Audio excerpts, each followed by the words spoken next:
Yeah, guys, we're getting Natty Light. We're ordering Papa John's. Get me 3 extra garlic butter cups. We are playing Call of Duty all night long, baby.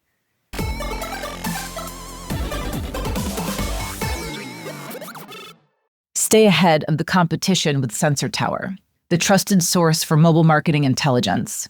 Whether you're tracking trends, benchmarking performance, or scouting the next big hit, Sensor Tower delivers the data that drives strategy. Dominate the charts with Sensor Tower. Game devs.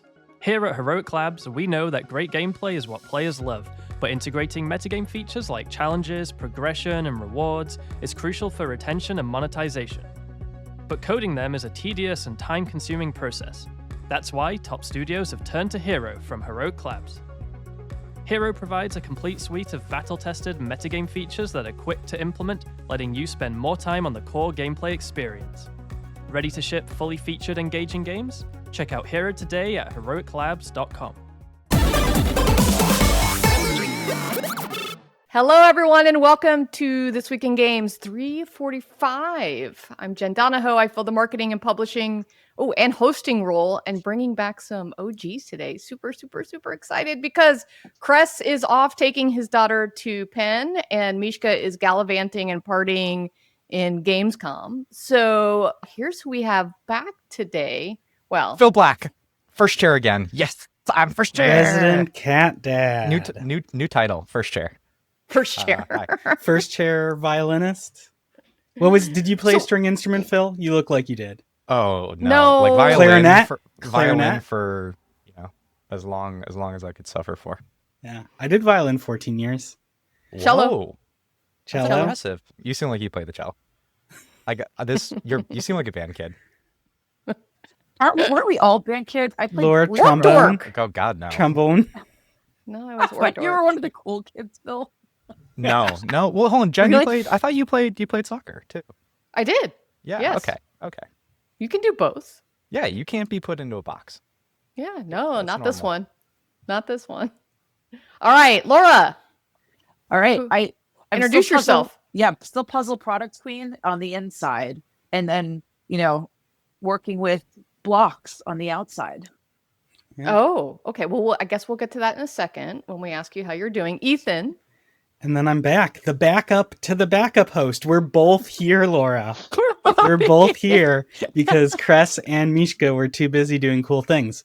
Yeah, I guess I haven't established myself as the AI expert yet. I will. It's coming. Oh, is this your new one? Yeah, sure. Why not? That's my MO, new products. But yeah, production, gotcha, UGC, AI, and of course, handhelds. Oh, I've got great of handheld course. news today. Okay. All right. First, let me just do a quick episode summary. Here's what we got coming up. Gamescom opening night announcements. So we're going to do a little Call of Duty Black Ops 7 versus Battlefield. The New York Times Games hopes that they have the next Wordle with a new game called Pips. I think it's a domino puzzle game. Like I said, I'm surrounded by puzzle folks today, so I'm going to trigger them. I'm going to nerd out on how streaks can help and hurt. It actually is very relevant to marketers, and it's relevant to a game that I just dropped playing because of a streak. So I wanted to bring that up. If we can get to it, hopefully Phil, you had your Clash Royale changes that are really helping it take off. But first, let's hear what Ethan and Laura have been up to. Ethan. Okay. So the long-term Ethan fans, I know there are 3 of them out there, and they've been literally waiting on pins and needles. I have a PlayStation Portal. They were on sale for Prime Day, refurbished for $130, and it was worth every penny. Yes, I know I could just use PlayStation Remote Play on my Steam Deck, but it's lighter, the screen is brighter, the battery life is longer. It's great. I love it. I love it so much. Congratulations to you and 10 of your friends who own this device. Yes, it's Golf awesome. claps. It is so awesome. But actually, the funnier one is Laura. How's the corn update coming? So for context, I joined Minecraft about. A little game you might have known called Minecraft. Some people may have heard of it, some people not. No big deal. I joined like 3 months ago, going on 4 months ago, and I get very kindly, sometimes it's really difficult to come up with backlog items. So Ethan's daughter has been sending me ideas, and I've been like, oh my God. and I've just been forwarding them on to the team. So I feel Laura- like I should like give her part of my salary for Laura, you're only contributing. getting 1/4 of the total requests to send Miss Laura a message. So first, they all requested a corn update. This is their number one Minecraft request, is that they want to be able to harvest corn and then make popcorn and feed popcorn to the mobs. But my kids go beyond just asking Laura to like add things to the game. They love making Minecraft pixel art, 2D and 3D, using perler beads. And so like I had to send, not had, it was actually a highlight of my day to send Laura a perler bead piece of corn that I couldn't find and be like, Laura, they're making concept art for the corn update. They are obsessed with it. But like every day they're like, can you tell Miss Laura this? Can you tell Miss Laura this? Oh, I love it so much. I forward it to the team, so the team is seeing it. Awesome. Oh, that's Awesome. adorable. I love that, Ethan. We're already like 5 minutes in and you have all these visual aids for anyone Yeah. watching on Spotify video or on YouTube. There are visual aids to this presentation. Can't teach an old dog new tricks. Laura, so Laura, can you talk about like what it is you are doing at the World of Minecraft? You're in Seattle, right? You're at Seattle. Anyone who doesn't know, I'm from New York City. I lived in London, then I moved to Seattle. This is the that's why first you know time- how to pronounce Mario, right? Mario. It's Mario. This is the first time in my life I've had to commute by car. And it is a weird experience. So I drive like 25 minutes. I avoid traffic. And it's so weird. Just like you don't get into the tube, you don't get into a bus. You get into your car and you drive yourself to an office and you park. That's called being an American. I know, it's so different. And then you don't have to smell other people's body odor. No, but That's look a what I big bought plus. for my car. And I got one of these like Stanley inspired water bottles. I feel like I fully converted. I am now a half suburban American now. It's been an experience. Welcome. I was gonna say you should come to Sweden. I don't know anymore. No, Phil, I'll bring you one. They're amazing. Oh, trust me, there are many around my house. Are they cat sized, Phil? They're little Oh, cat man, water bottles. Ethan, that's a wonderful idea. Let's become billionaires. Put Cat ice Stanleys. in the bottom of like a cat fountain. This is Eric good. needs to come back on the show immediately. Oh, he is like fast forwarding as fast as he can to get through this update right now. He is so This annoyed. is why we kicked Ethan off the show. All these non sequiturs. No, but Laura, okay, like what's Okay, your job? I'm working on product for the post-sale game. So you have Minecraft, you buy it, you love it, you play it, and then you can go into the marketplace and you can buy additional content made by creators. You can sign up for a subscription and, create your own realms. That's that side. That after the sale side is I'm working on products for them. It's amazing. It's really fun. I never thought I'd join Xbox, but I'm glad I did. And I mean, I think the car, as much as I love it, the car thing still gets me every day. I feel like I've slotted very well into, okay, I understand how this product works. I understand how the gears are going. There's elements that you take from free-to-play mobile that work. The production side works. How you prioritize it all applies. But that just driving, man, that's just the news thing for me. I love that her number one complaint about her Right. job Driving. is driving. And so, all right. Well, not complaint, just different. I've been working from home now for like 6 or 7 years. If I had to return to driving every day, I might have the same. But yeah, Oh, yeah, Laura, my I kids mean- have been asking me to teach them how to make mods. They ask me if I know how to program, and so maybe I'll I've done UEFN, I've done Meta Horizon World, Roblox and Minecraft are next. So maybe I'll make the corn mod myself and sell it on the store and see what happens. There I you think go, that's a Jim. great idea. I know someone that can help you. Awesome. There you go, my friends. All right, so let's get to Speaking of Lego, yes. Yes. I would like to shill a podcast that I just did with my friend Aaron Loeb, who is the president of Lego Digital Play. And so that exclusive interview, he was so nice. They wanted to do their very first interview with us at Deconstructor Fun. So I was kind of honored to have that opportunity. So Lego Digital Play is a brand new company. It's a brand new company inside of Lego Holding Group. So if you think about the Lego Holding Group as like the biggest entity, he's got a new version of Digital Play. It's based in London, Laura. You can call, Aaron and be one of the founding I think they have 15 people currently working for them. So his group is kind of like first party, which is like going to do their own thing, and they're going to, create a whole initiative there. Then there's the Lego group, which does all the TT games that I know and love, like we'll tease Lego Batman that's coming out a little bit later. So there's actually kind of two groups within Lego that was really interesting in how they're doing it. And then we geeked out a little bit on older stuff and our history. And one of my favorite insights from our chat was that in his Kabam days on Contest of Champions, the best predictor of LTV was consecutive daily logins. And so this will be interesting as we get to our streak discussion. That's my podcast shill. It was a great episode, Laura. Sorry, Jen. I am rusty. Wait, we have editing. It was a great episode. Don't edit this out. Just let them know how rusty I am. This was a great episode, Jen. My former partner and friend of the show, Ibs, who you met, we worked on a Lego game together, and we were texting about this all day Monday. When you go to Billund and go to the headquarters, it's like really easy to get inspired by the Lego mission and the earnestness of the mission and the focus on children and imaginative play. And so like listening to this episode helped rekindle those feelings. And that's what we were texting about all day Monday. So we both really enjoyed it. Thank you. Yeah.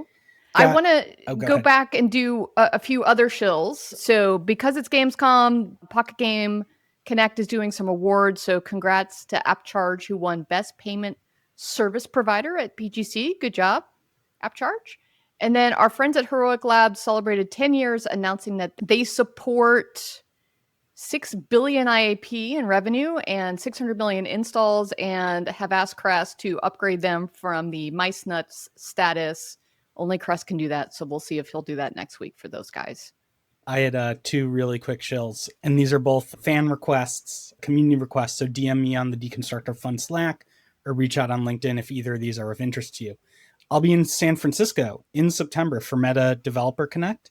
I was thinking about throwing together a DOF drink up meetup Thursday night, September 18th, just a casual hang somewhere downtown. So if that is of interest to you, if you want to go from being my virtual friend to my real life friend, and we can try and get Crest to come out and tell me I'm drinking too much, that would be September 18th. Let me know if you're interested. If not, no worries. I will play my PlayStation Portal in the hotel that evening. The other thing is I have a lecture that I made on running great stand-ups. Mishka and I were talking about turning it into DOF content. So I'm thinking of running a free DOF webinar. It would be 30 to 45 minutes on running stand-up specifically. And we would record that and then maybe use audience questions or discussion as part of the video content. If that is of interest to you, again, DM me on the DOF Slack, and we'll see if we can make this harebrained scheme a reality or not. But very passionate about stand-ups, surprisingly so. And so I'd love to teach you all my tips and tricks. Awesome. All right. So a few corrections. So last week, we always try to really source the content that we're talking about. We are a news show, so we pick articles in the news and try to give credit to the sources. Sometimes the flow, we say it a little bit later. And so last week, we had a few little mix-ups on sourcing. So one is Reese Elliott from Alinea Analytics. We were showing a graph, but the branding got cut off. Apologies for that. We're trying to fix our screen sharing. We didn't intend to do that. And then Mishka fucked up. And so he was covering a Neil Long mobilegamer.biz article and forgot to say thanks to Neil. It was the Moon Active one. So thanks to you guys. We really love all the news and the work that you do. So we'll give you credit where we can. Crest has 2 remote corrections. Nextbeat was not an acqui-hire. They got a decent amount of money for the company. And he apologizes to Mr. Jasper from Bitcraft. Evidently, Bitcraft supported Frost Giant to the end, and this definitely fits Jasper's brand. The nicest VC Crest has ever met. I can second that. Jasper is a lovely, lovely gentleman. So just on because of the wording to the end, as far as we know, the game is still live and Frost Giant is still running. I don't think the studio is closing, so I think that means Jasper is going to support them to the end, should the end come. But they did just, as you guys talked about last week, they did just do a big update to Stormgate. Maybe they went from early access to 1.0 or similar. So, they're still alive and kicking. We're not calling them dead. There's also a Star Wars game we were talking about. We misspoke when we mentioned that Star Wars game. The MMO we talked about that generates a nice little amount of cash that I believe is run out of Austin, although I'm not 100% on that one, was Knights of the Old Republic. Yeah, Ethan, Knights I think, of the... did you work on this? I didn't work on this, but I know many people who did. I was there at the time it was in development, and it launched, if you remember, as a paid product with subscription as a World of Warcraft, and then actually found really massive and kind of underreported live ops success in the turnaround in the transition to free to play. I need to check, but I believe that they sold operations on this to the Dark Age of Camelot, like the original mythical guys who are also running. They retook over all their legacy MMOs that still have fans in them. And I need to check, but I think they might have taken over Knights of the Old Republic as well. But like, Knights of the Old Republic is a really amazing live ops success story and turnaround story. The people who worked on that at BioWare Austin, who had previously done the Warhammer MMO, really did an amazing job sticking with that game and turning it into a financial juggernaut. Cool. All right, let's get to headlines. So it's Gamescom week, everybody. We are obviously not there. Doesn't mean that we can't be there virtually. So Jeff Keighley does something called ONL, which is Opening Night Live. And so it's not quite as big as what you get with Summer Game Fest or the Game Awards that happens in December. So a lot of this is like game announcements and moments where they're coming out with a lot of trailers. I'm not going to do everything, but just a couple of key highlights for me. One is I'm super bummed that Cress wasn't here to give his thoughts on the World of Warcraft Midnight expansion reveal. It's another reason that he's not going to pay attention to us during a podcast, because his new thing is that he just plays games when he's bored with whatever the topic is. It's pretty funny. And then sign me up for Lego Batman. Holy shit. And my buddy actually works on that game. But the whole TT Lego series is just one of my most favorite things. And so I was really loving that. That was a highlight. Let me talk about a lowlight is Call of Duty Black Ops 7. So first of all, this is just me. The talking heads were completely cringeworthy. I don't know why you do an interview on stage, in this kind of an event, but the trailer itself. So I am a huge, huge, huge Metallica fan. Master of Puppets, is one of my favorites of all time. It was incredibly well used in Stranger Things. Stranger Things? Is that the name of that Netflix show that I love that's coming back? Oh, the biggest show in the world? Yes, yeah. That is Stranger Things. Oh my God. It was, the dude it was just so well done here. So they used Master of Puppets in the trailer because I guess the theme of this is you're kind of on psychedelic acid. I think it's it was like Inception. Because the villain. I think the villain is a master of puppets organizing, orchestrating global events is what it looked in like. any event, it was it was the first use of music that was more distracting than it was additive. And then the visuals, to me, didn't look like they were at a level that even compared remotely to what Call of Duty should be at and where Battlefield is. So the theme felt repetitive. It felt dated. And so while the trailer had 14.5 million views, it's Call of Duty, so it's going to get a lot. What I saw was it has 135,000 downvotes. So I am not the shooter expert, Mr. Phil. What did you think in our Battlefield versus Call of Duty war that we're kind of having on the pod the last few weeks? Buy your Battlefield bonds, ladies and gentlemen. We are cooking. This is a good sign. This could not have been worse for Call of Duty. If you just think of this grand strategy, this is Infinite Warfare all over again, which is exactly I would say similar setting. There's kind of this sci-fi aesthetic. The screenshot we're looking at right now, this is from that game that had one of the strongest dislikes on YouTube in YouTube history. So there was a lot of negative reaction to the sci-fi, that they had strayed from the genre roots. And I think you're starting to see that pop up here. Now, I think it's really important to look at the numbers for some sanity and sobriety when we start to evaluate the race between these two games. The original gameplay trailer that Call of Duty released, 17 hours in, 12 million views. If you look at the Battlefield trailer, 9.8 million views 3 weeks in. So huge disparity. Of course, there's a million asterisks we could put on that. Okay, there's a PlayStation posts one. How do we aggregate the trailer views? But still the size and scale of these franchises are much different. But Battlefield is gaining ground. The lines are moving, and I think it's getting closer and closer to Battlefield potentially being able to pull this off. I am very excited to see how Battlefield will respond and how Call of Duty will try to win back mindshare again. I'm glad I'm here to take the counter on this argument. So one, okay, I'm gonna respond to actually the multimedia parts of it because I thought the visuals were pretty amazing. They really got me juiced up. But I agree on the music and on the camera work of editor fly-throughs. So there were two things I really noticed, and I've been working on trailers for stuff a lot lately. So maybe I'm being like super in the weeds here. The Master of Puppets, they did a custom edit of the song to make it like match up to the key moments, which is a common tactic, especially like, everything since Jen, were you there? Do you remember Army of Two? I feel like Yes, that was one of of the course. first they had a great trailer where it was like timing up the do with Yeah. like music, like custom edit of the song with drum hits, and that every trailer does that now. So the problem was that they kept mixing that with Snyder moments of like slow-mo action shots where they pulled the music. So what was happening was they kept going off beat. They weren't keeping the beat that you feel silently. So when you got back to the music, you were off rhythm. And that's why it interesting. felt so halting, especially if you're so familiar.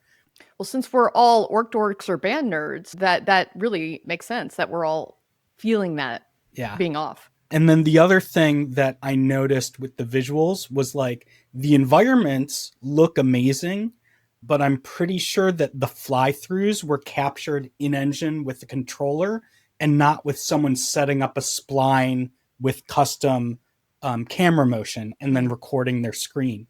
And if you've done that, and I've done that plenty of times, I mean, in UEFN especially, you can't get smooth crane shots and drone shots when you're operating the camera with your controller. And so that, I think, made it look a little lo-fi, was like those fly-throughs of these amazing environments. It just detracted from it a little bit because the camera work wasn't great. So that's what I think happened. But I had actually the opposite reaction to you. I was like, man, this trailer is hot. Like, it got my juices flowing. I was like, yeah, guys, we're getting Natty Light. We're ordering Papa John's. Get me 3 extra garlic butter cups. We are playing Call of Duty all night long, baby. So it like made me feel like ready for college again. Interesting. And I didn't even play Call of Duty with my friends in college, but I was ready to be 20 again. So I really liked the trailer. I thought it looked very Tom Clancy, very cinematic, very like in the pocket. I think Battlefield is going to sell very well, but Call of Duty is going to be the #1 non-sports title by unit numbers this year. That's my prediction. Is that your bet? Okay. Podcast coming soon. Keep Yeah. your ears and eyes peeled. It was an awesome conversation. I'll show it later. Awesome. All right. Phil, we should do 2 different bets. One would be on unit sales, and then one is like 9 months, 12 months later concurrence. It wouldn't surprise me if Battlefield pulls off the long tail, but COD wins the unit sales award. Interesting. Any particular reason that jumps out at you? I think that the last couple entries of COD have been underwhelming on the live ops front, on just like innovation. The install file's too big. Like, there's a lot of like little things that chip away. And I think Battlefield, the beta went well, like the the destruction, it looks like it's really made for streaming, which is similar to what they were trying to do with 2042. So it's basically like, if it's stable at launch and has a great post-launch live support plan, I think it's going to do really well on the long tail. There's blood in the water. I love it. I love it. Is there blood in the water with Dead by Daylight? There may be. So much blood. This Mountains was one of of the blood. announcements. This was a game called Project Spectrum. They released a trailer at Gamescom, and by they I mean NetEase, who, by the way, is just shitting out shooters at a pace that I don't think anyone is keeping track of. The Frag Destiny Punks? mobile game's coming soon. Destiny mobile games. So they have this whole mobile lineup. Wait, is but that even them or MHD, Netmarble? Am I fucking it up? I think check. it's You NetEase. okay. I have a 70% NetEase for Destiny. Then you have the Battle Royale, by the way, that's also released on Steam. I think it's called like Blood Royale or Blood Strike or something. I have that sitting on my Steam. There's Frag Punks, which is a tactical shooter we talked about. They have Once Human, which has been successful. And remember, we covered that they had a mobile version of it out. This is another shooter from them, AAA. And it looks like they're going to go after Dead by Daylight with asymmetrical, horror-based combat. The trailer looks like it prepared pretty well. I'm just really excited to see this thesis be explored more. Dead by Daylight has been a Steam mainstay for almost a decade now. I think, approaching over a decade. They do dating spin-off games, but it's like secured its place, and I'm very curious to see if anyone can challenge that game for the throne. Very unique, asymmetrical, 4v1. Yeah. Destiny Rising is NetEase. Got it. Just I got to my confirm. net companies right. My Asian net companies. I had 4 quick stories to highlight from Gamescom. 1, Hollow Knight Silksong. It lives. It lives. The #1 wishlisted game on Steam, the most anticipated indie game maybe of all time. Years and years of silence from the developer. Lots of Reddit drama if you're on Reddit all the time like me. It's real, it's playable on the floor, and they announced a release date. Because it's one of the best-selling indie games of all time. I think even Crest can't call it mice nuts. Like, this game's going to do massive, massive numbers from a beloved team and a beloved IP. Second thing, Holy RTS, Age of Empires 4 and Dawn of War 4. I'm, as a weird niche gamer, like, I'm a Dawn of War person, so even though I don't really do a lot of Warhammer, like, Dawn of War 2, killer game. Very excited for this. And we know our friends at Stormgate are struggling with the RTS genre, but that doesn't mean other devs are throwing in the towel. So I'm excited. I'm excited for Dawn of War 4. Pretty exciting. Okay. In kind of gag humor, I can't believe this is an announcement, but it is. Not only is Atari alive and making non-blockchain games, because they have so many different weird offshoots Atari does, but they announced that Bubsy is alive and they're making Bubsy 4D. And it looks, it's like, for the lols, it seems like I'm looking forward to this being my children's #1 game of 2027. And can't believe nobody mentioned the Fallout Season 2 trailer. Holy fuck. I need to watch that. Walton Goggins' complete dominance of Hollywood continues. Invincible, White Lotus, Fallout Season 2, Righteous Gemstones. Can Walton Goggins be stopped? He cannot. Not even his hairline. Stop him. I wish my hairline receded as gracefully as that man's. That is a handsome, charming, hilarious man. Maybe my #1 man crush. Well, I think a man crush from last week, Cress, we talked about this with Rob Ferguson was leaving the Diablo franchise. And so this week we see where he landed, which is leading the BioShock franchise at 2K. They had a few little layoffs, but wanted to just hit that story really quick.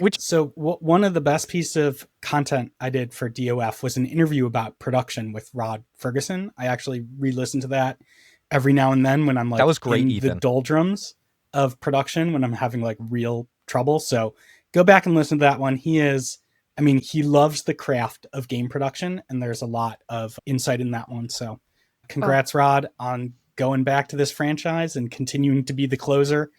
I can't wait. And yeah. That's awesome. I love BioShock. Hey, are you building a game, launching an app, or considering an acquisition? Well, in that case, Deconstructor Fund Consulting is here to help you out. We do everything from market research to go-to-market strategies to live ops optimization and due diligence. We're trusted by some of the most beloved game development companies, makers of tools and tech, as well as some of the most renowned investors. Now, if you are building, launching, or buying, don't do it alone. Do it with us. Connect by emailing to consulting@deconstructorofun.com. Web stores. You've seen what good looks like, but have you experienced great? AppCharge is the direct-to-consumer platform that powers over $500 million in transactions each year for top studios. They're not just another vendor. They're backed by Supercell and built by monetization veterans from Moonactive, Playtika, and other industry giants who understand the difference between merely functional and the truly exceptional. What sets them apart? Deeply personalized web stores with custom design offers, industry-leading monetization features, seamless in-game payment integration, and a robust SDK. While 70% of top-grossing games already have web stores, the ones scaling the fastest are doing it with AppCharge. Ready to transform good into great? Learn more at appcharge.com. Guessing where your users come from? That's so 2010. AppsFlyer is like having a cheat code for mobile marketing. Pinpoint attribution, real-time insights, and analytics that actually make sense. Stop flying blind and start flying smart. AppsFlyer, because your data is your best co-op partner. Okay, I'm taking us completely out of console and shooters and looking a little bit back in mobile, which is my jam. So before I joined Microsoft, I was at Big Fish. Worked with, mostly wanted to call out when I worked at Big Fish, we had a little publishing division.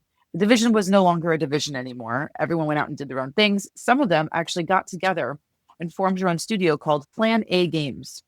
And what they're looking to do is provide funding to mobile games and casual, mid-core, and social casino.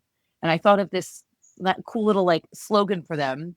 When you have a plan A, you don't need a plan B.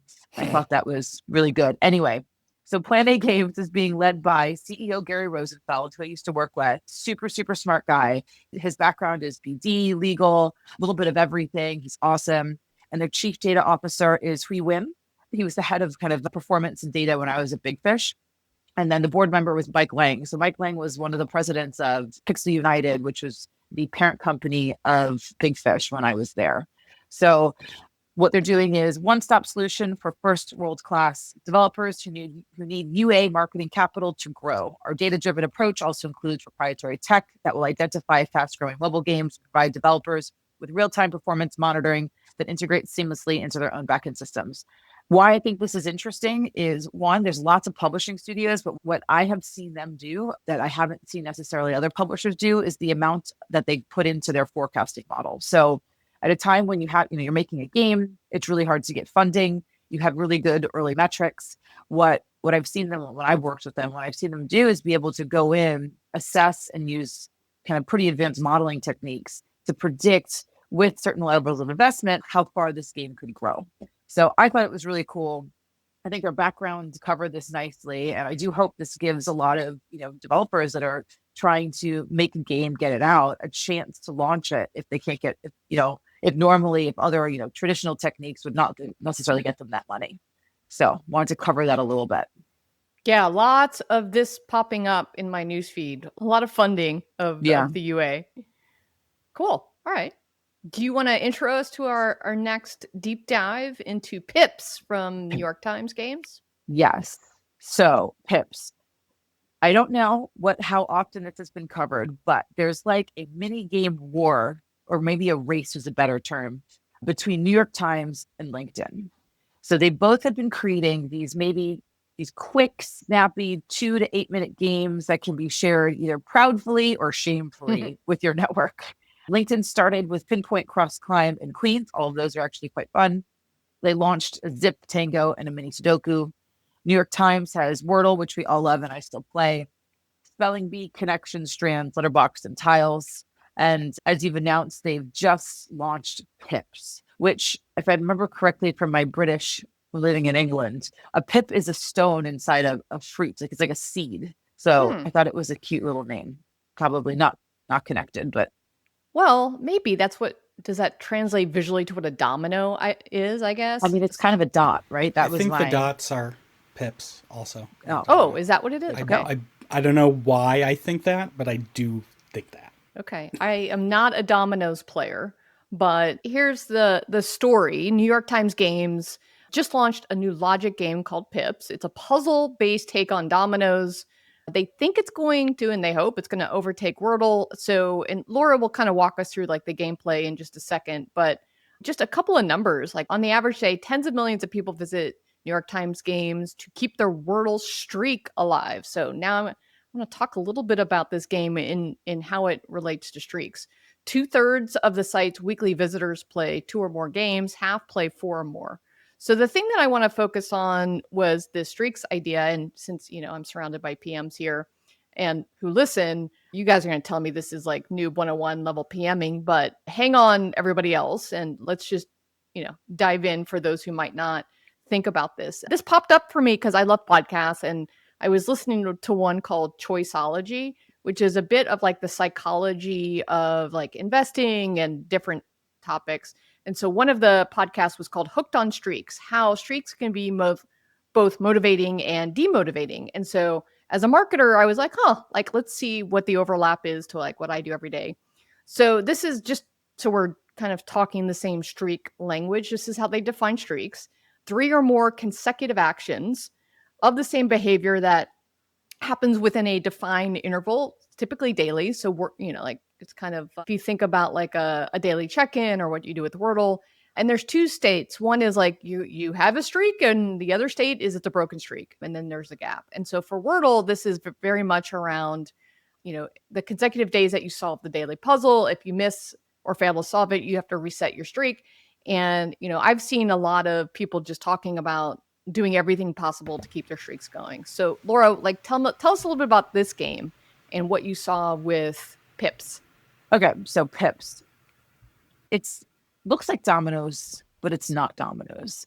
When I first opened it, it reminded me initially of New York Times' Tango, where you have a set of logical requirements that you have to meet. And that's when you take these what the dominoes are, and you put them in the right placements to satisfy those requirements. And it's very similar to Tango, which is you have basically a grid, and you have to put down symbols to meet specific logical requirements in the same way. So there's a little bit of similarity on there. What I think is interesting, and this is where kind of leaning into the whole streaks information that you went through, but streaks are only as good as the gameplay is sticky. And what I feel like now is you can put as many streaks as you want in this. What I feel like they should work on first is what I call the balancing. I played all 3. There's 3 levels of Pips. There's easy, medium, and hard. And right now I feel like they're all too easy. There wasn't enough of a challenge. And I think that what New York Times games should look at next is making sure those are balanced so that people come back. If I'm going to play hard, I want it to be the right level of difficulty where I feel like I have some level of skill I'm gaining or some mastery over this, where it's not so hard that I'll fail the level or I can't complete it at all, but not so easy that I can complete it within a couple minutes and it feels like it should have been placed in like kind of like a medium level. So if they can get that, then yes, I think the streaks will be super interesting for them. Whoa, right. Where's our match playbook? Where's HLL? We gotta open with hard level labeling. Well, it's already level. It's labeled. They literally Dave, you pick. Yeah. Lame. Labeled correctly. So well, I don't know why, but I was right. I looked it up. Pips are the names of dots in dominoes. Oh, well, good for you. And then just one other thing to add to the intro before I give it back to you, Jen, is we've seen streaks work really successfully in a lot of games. We've talked about in Toon Blast and the Blast games, what a great motivator for spend it is. Duolingo, probably one of the most famous gamification uses of streaks outside of a game. And I would also highlight Snapchat friend streaks is one of the killer features, very well known. But like, as you said, like a streak is only as good as the inherent motivation of the actual app or game. Like friend streaks wouldn't have saved Google Plus, for instance. Yeah. Right? Yeah. It's an enhancement of metrics that are already strong. But you also have to remember what's at stake. With the streak in a match 3 game, what that gives you is you have leveled up bonuses that make it easier to complete the next level, right? So if you lose your streak, you lose those. You have to start over, and then your difficulty for the next match 3 level is going to get infinitely harder than if you had those boosts, right? What I can't figure out here is what is the benefit of a streak? And with the friends, you might lose your entire friendship if you're not Snapchatting every day. I mean, I don't use Snapchat, but that's what I feel like it might be like. But there's my God, you haven't been getting all those snaps I've been sending you of perler beads? I don't Laura, even know every day. Snapchat. Every day I'm blowing up your snap. Let me set the stage here. Okay, so from the science and from the podcast, here's why they think streaks are motivating. And yes, there is a gameplay aspect, but this is just purely from the streak aspect. So number 1 is it's a goal, and the goal is to keep that alive.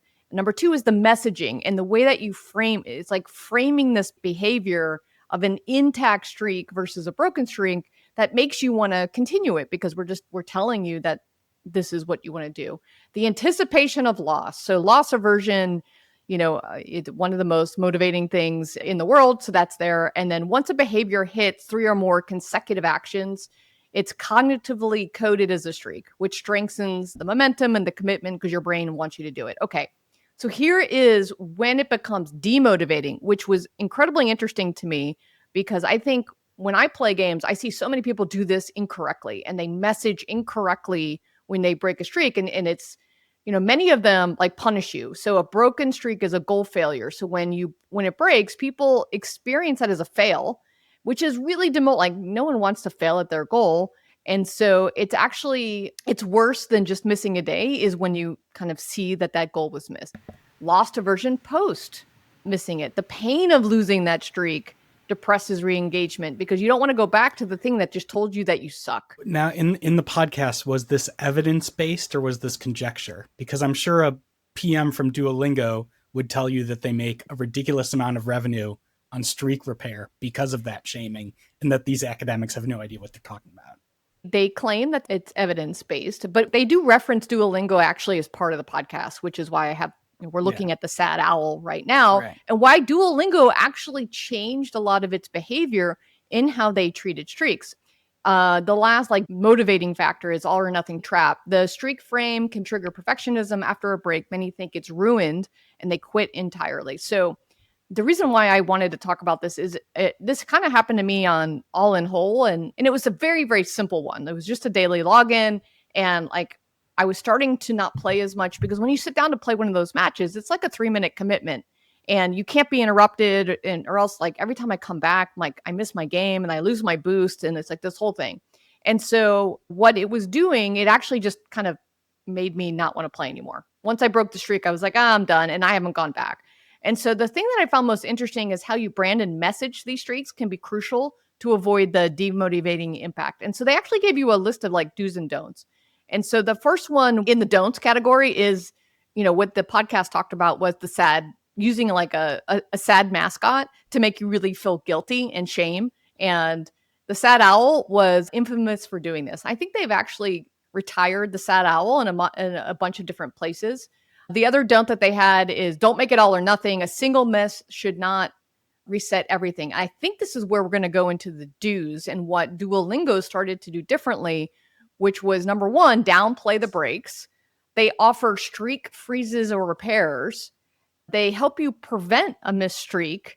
And then they look at friend streaks that you guys talked about. And so I think that where you're going, Ethan, is yes, they did all of those things, but then they started to add in all of these monetization boosts to allow you to keep your streak going. I think there's streak pauses too. If you're going on vacation, you can hit a pause because so many people's identity is on the 1,000, streak thing that they have on their language got building. A good streak too. This is all funny because okay, first of all, if you quit a game because you lost the streak, then I feel like there was not a connection with the actual game mechanic.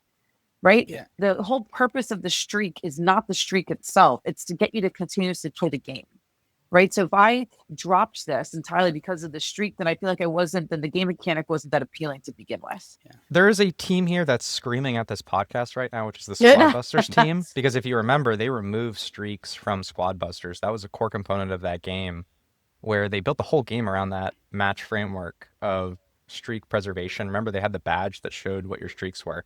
Now, when they updated that game, they had, I think, a developer interview, or they're responding on Reddit, might have been a community manager, saying that they removed it because they thought it was demotivating. People were not engaging with the game because they feared losing their streak.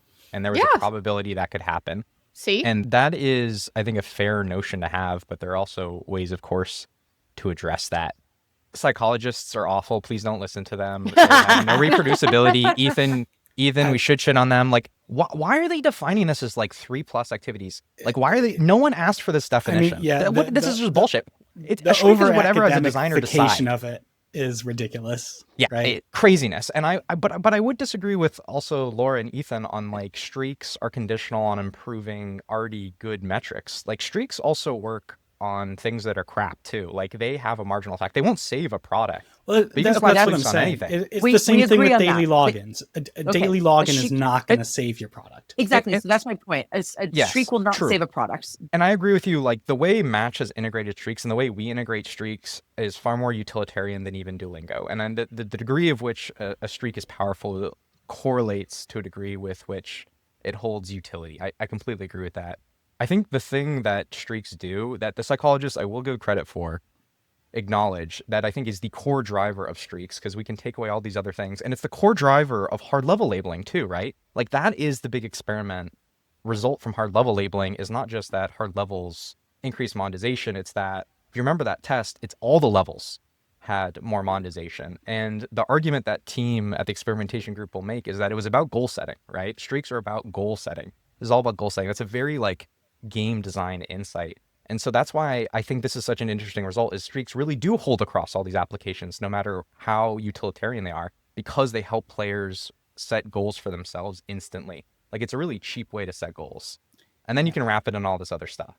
Yeah, I guess- think the takeaway for me as a marketer in working with you as PMs is that how you message it, the language that you use is incredibly important. That can turn something from a motivating feature to something completely demotivating, so much so that it might even make you quit.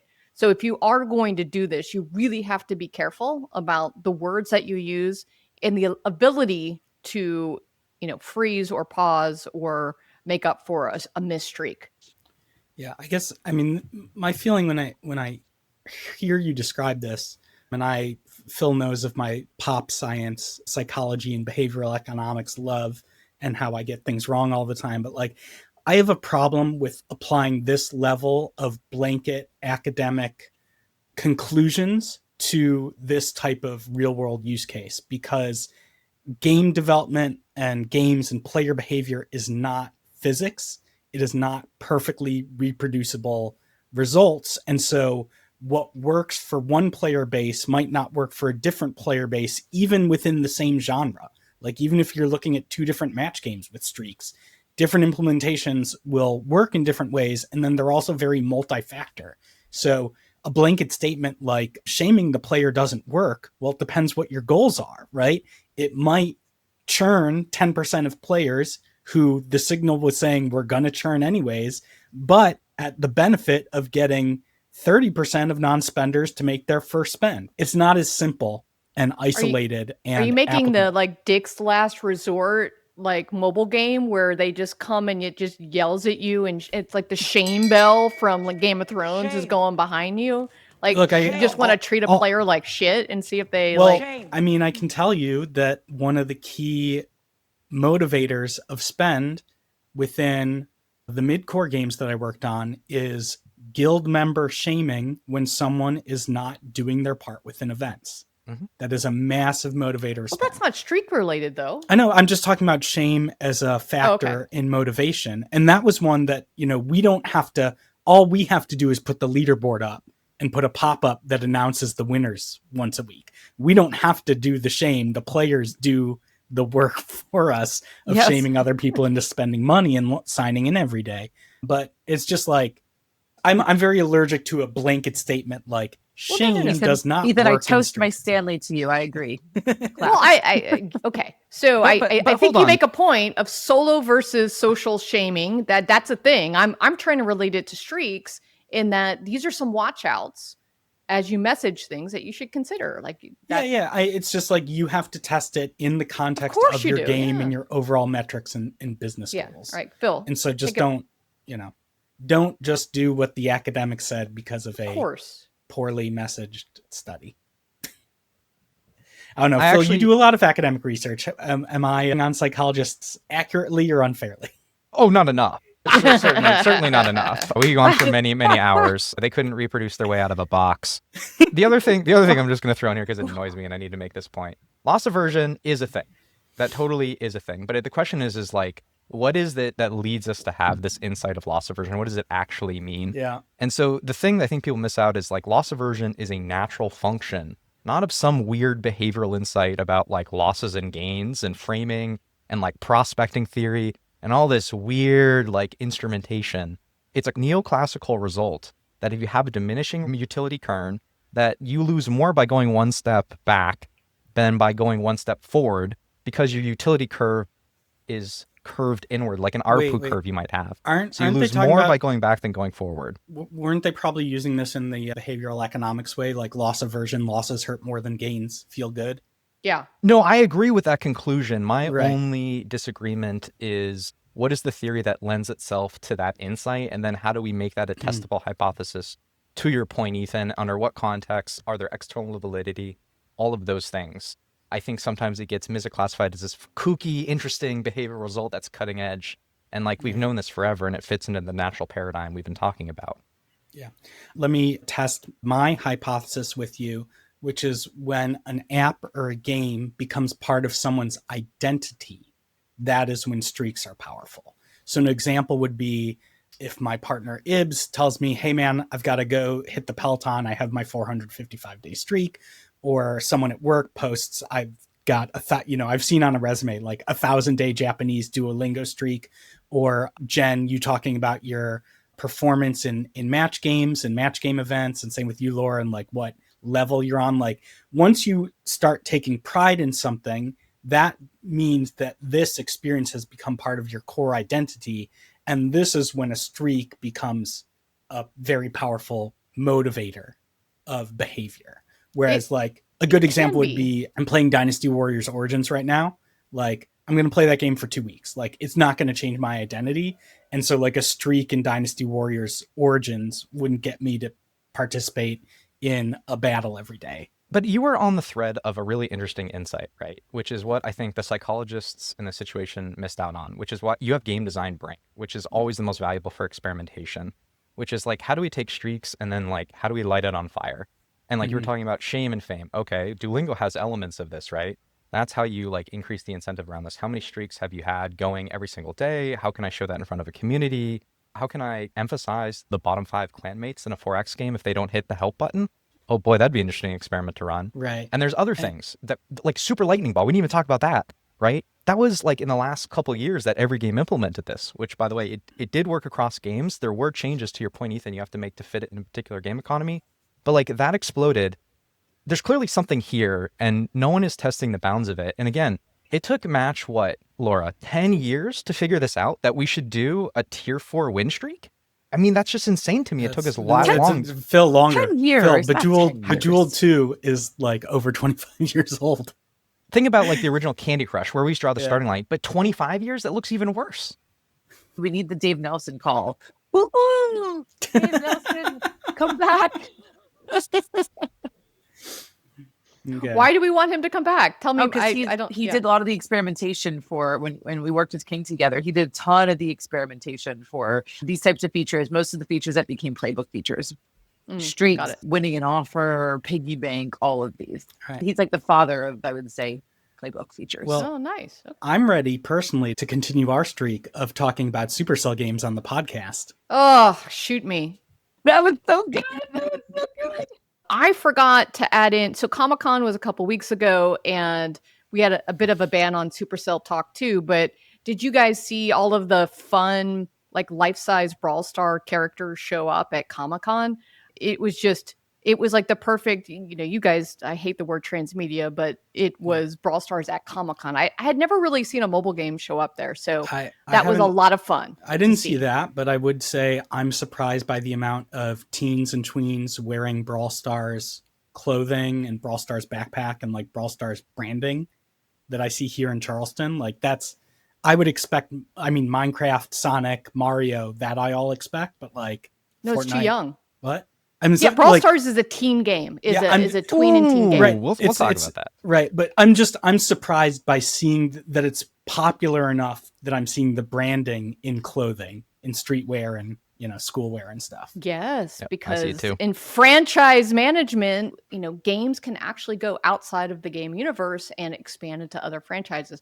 Well, let's talk about that later. So Clash Royale. Phil, I know that you wanted to do this last week. Thank you for being patient and waiting for this week. We have been wanting to cover Clash Royale for a really long time. If you remember, even back when I wrote the original Squad Busters piece, one of the things I really tried to caution that piece is that like getting Clash Royale back on track needs to be a priority for Supercell. And right now we're looking at year-to-date revenue for when the game launched in 2016 all the way up until 2025.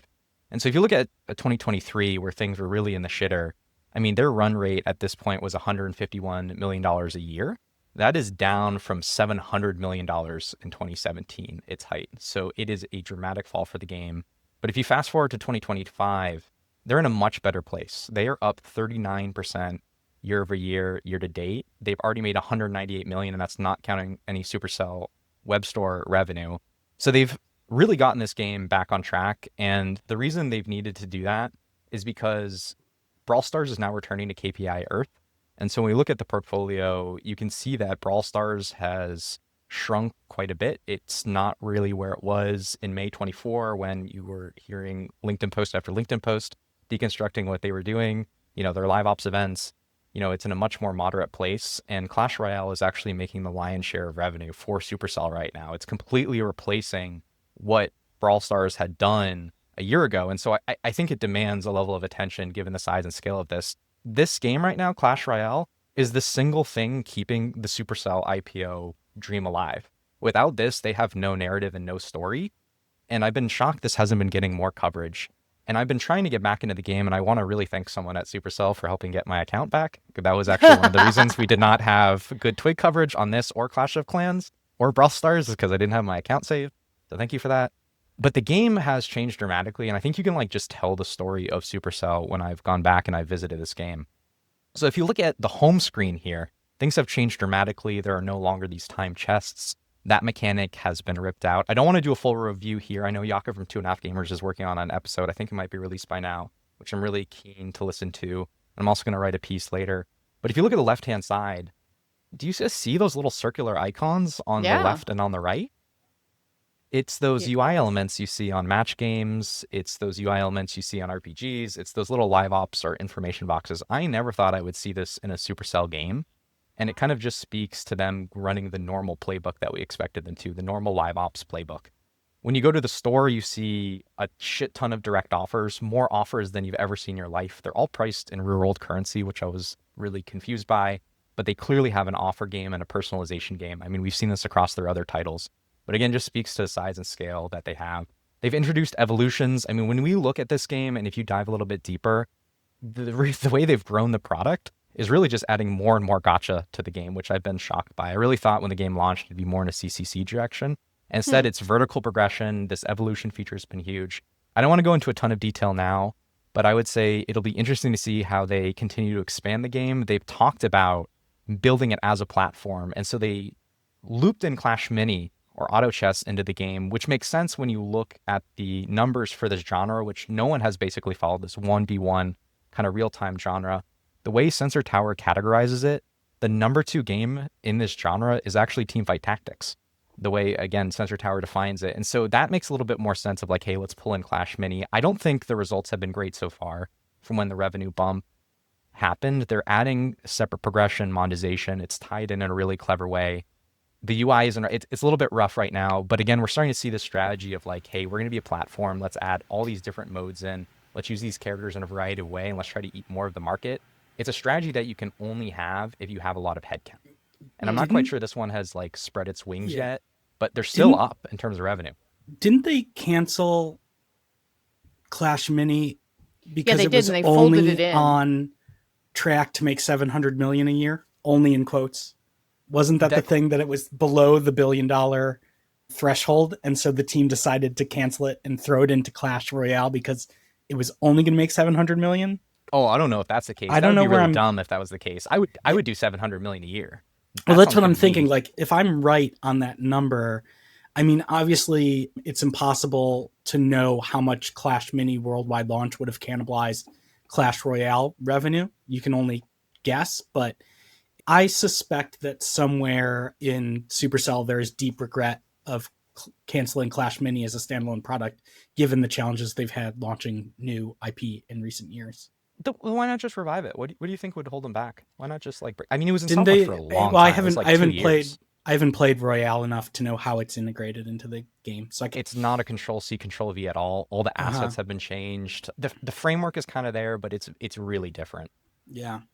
I wonder if I were them, I would have at least one team take Clash Mini, redo the art with Boom Beach, which is similar enough in terms of style, and see if a Boom Beach Mini has good KPIs. That's their IP, though. That's their dead game. Right, but I mean, that's why it's a really low risk experiment.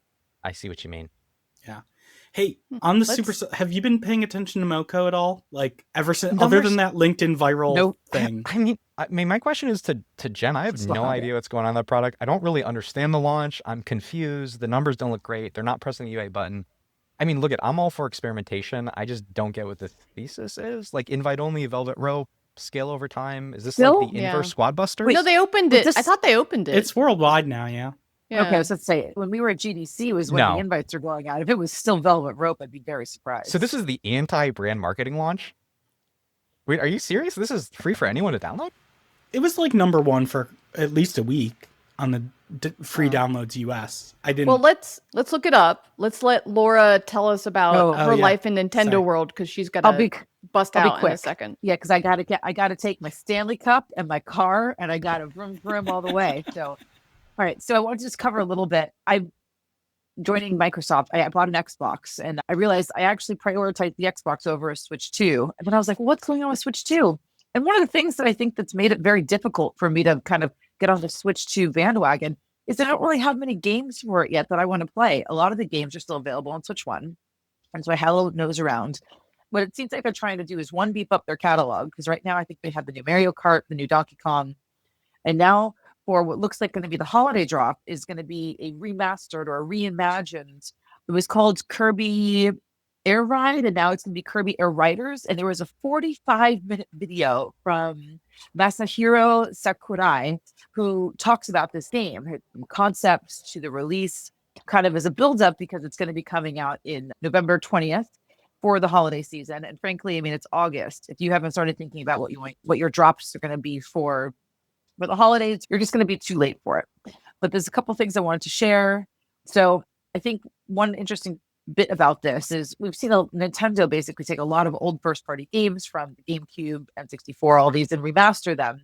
And what I feel the difficulty they run into is, are you remastering it to have the same experience, or are you remastering it to have a new experience? And so with this one, what it sounds like is they took something that was kind of like Mario Kart for Kirby, and they decided to make it now into a whole new experience. I'll be completely transparent.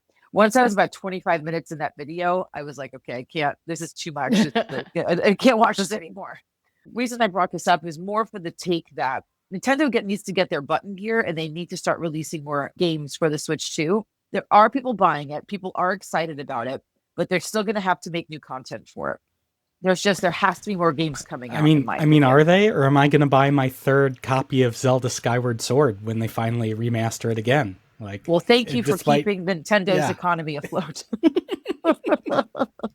Unwrapped Zelda Skyward Sword, along with 4 other unwrapped Zelda games. It's interesting, just again, the anecdata of having the kids. Like, they don't watch TV with commercials, so they only hear about Nintendo Switch 2 from word of mouth and from YouTubers. And like, look, man, Mario Kart World, Donkey Kong, they don't even need the games, just the sheer existence of the Switch 2. I get asked about it every day. And I have to say, put it on your list for Hanukkah or Christmas, and we'll see then. But like, I know that I'm buying it, and I know that when I buy it, they're just going to play Minecraft and Hello Kitty Adventure Island, 2 games that they already own and play on the iPads and on the Switch 1. And so I can't wait to spend $600 to play it on a new machine. But yeah, like, I don't know. Nintendo's got the thing. Nintendo's got the thing. The cradle to grave family appeal that is, they own kids. I know I'm going to buy it. Yeah, it's the kid. It's the kid. You know console. you're going to buy it. We're both going to buy Pikmin 5 when it comes out in 2029. I do find Kirby Air Raiders like a remaster of a 60 Metacritic rated GameCube game that even Ethan Levy forgot about. Kind of seems like it was probably whatever was really being made slipped, and this was the only thing they could pull in for the holidays. That's my guess. Jen, does that sound right to you? Is that a good hypothesis here? Like somebody bribed somebody to let them like remaster that game. That seems like a weird one to pick. I mean, I love Kirby, but Kirby's not lighting up the Hanukkah menorah. That's all I'm saying. They're probably getting character diversity. They are the kids' console. I have an argument that I think PlayStation could really challenge Nintendo on that with Astrobot, and then how much Roblox is really accelerating in the playtime on the PlayStation. Mm-hmm. PlayStation is missing out because they don't have anything.